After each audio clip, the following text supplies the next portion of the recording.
Z TV online live channel থেকে আপনাদেরকে স্বাগত এবং অভিনন্দন জানাচ্ছি। সঙ্গে আছে আমি শেখ জাকির আহমদ।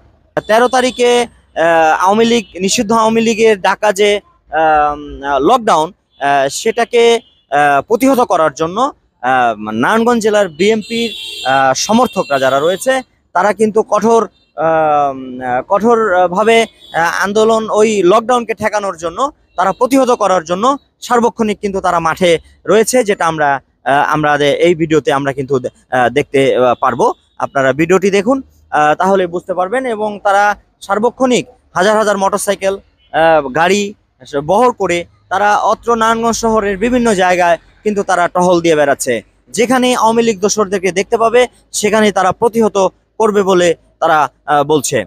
বিএনপি সমর্থক সহ অন্যান্য দলের যত নেতাকর্মী রয়েছে, জামাত বলেন, অন্যান্য যত দল রয়েছে, তারা কিন্তু মাঠে রয়েছে এবং প্রশাসনিক দিক থেকেও কঠোর নিরাপত্তা ব্যবস্থা রাখা হয়েছে।